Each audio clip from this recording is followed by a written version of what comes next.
What even is APEGA? What do they do and why are they so important for engineers in Alberta? Well, if you've been in the engineering community in Alberta, you've probably heard the word APEGA or the association APEGA a bunch throughout your engineering degree or your career. Well, in this video, I'm going to be going exactly over that. I'm going to be explaining what APEGA does and a little bit more about what they've been sharing, which is really cool and kind of weird and kind of scary, low-key. So I'm going to be sharing all of that and some other stuff that you're going to want to know in order to stay out of trouble, because they're going to come for you if you violate their stuff. And some of this may come to a surprise to you, so be sure to stick around and listen throughout the entire video to see exactly what you need to know. So first, APEGA stands for the Association of Professional Engineers and Geoscientists of Alberta. They're basically like the engineering government of Alberta. They are the governing body for engineering on behalf of the government of Alberta. Also, really quickly, I won't really be touching on the geoscience part of APEGA that much because we're an engineering community. I'll be talking more about the engineering part of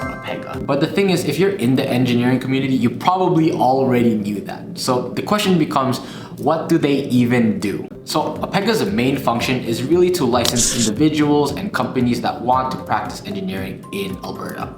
It's as obvious as that, right? If you want to become a professional engineer, you have to become a professional member of APEGA. And same thing goes for EITs, engineers in training. They are members in training under APEGA. And then as for the company perspective, that everyone that's working in a company should know that's practicing engineering, it's stated by APEGA that any company that engages in the practice of engineering or geoscience in Alberta as part of its business must have an APEGA permit to practice. But don't be going around engineering without APEGA, bro. So you could probably tell that APEGA is super serious about regulating the engineering profession. Because of these regulations, not just anyone can call themselves an engineer, not even a student, not even an engineering graduate, but you actually have to be a licensed professional engineer to be able to imply that you are an engineer, to use the word engineer. This is really just to uphold that public safety and public trust. It's really just all about maintaining the integrity of the profession. So be sure to not accidentally use a reserved title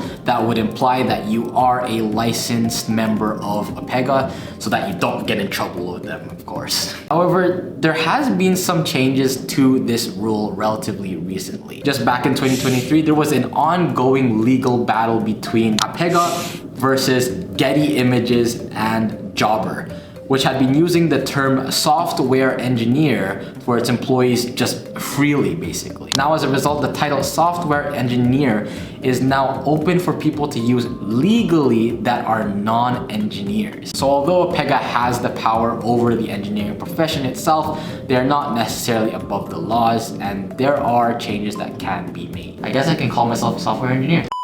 Now, other things that APEGA does do are set standards, code of conduct, and ethics surrounding engineering. They investigate and discipline basically anyone that violates their rules, such as practicing engineering without licensing or permits. And it's also good to know that APEGA MIT's members, life members, and even students can be eligible to get some nice benefits and discounts under APEGA. So be sure to look out for those. I'll leave a link in the description for you to check those out. There was so many, guys. Like, you guys should check it out. Anyways, damn, I just pushed over the table.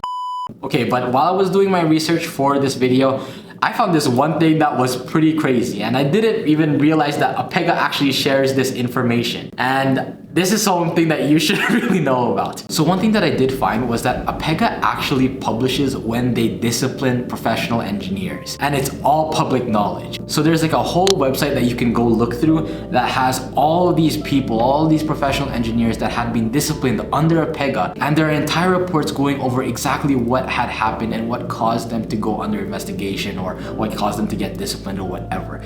So make sure to keep that in mind, because guys, I do not want you to end up on that website. Please, bro. Please.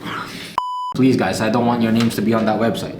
Please, I don't want your names to be on that website. So finally, you might be wondering who actually makes up APEGA. Well, APEGA actually has a bunch of boards and committees, and there were three that really stuck out to me. And the first one was the Board of Examiners, which is basically the people that take care of admissions for people, example, becoming a P.Eng. Then there was the Discipline Committee that would decide on complaints against those performing unskilled practice. And then there's the investigative committee that would investigate these complaints. These three committees were really the ones that really stuck out to me. Now you may be wondering to yourself, okay, that's APEGA, but how do I actually become a professional engineer in Canada or in Alberta under APEGA? Well, if you're interested in that, click the link right here. That's how to become a professional engineer in Canada from the APEGA or Alberta perspective. And if you want to see more engineering related content, be sure to hit that like, hit that subscribe, and I'll see you in the next video. Peace, bye guys.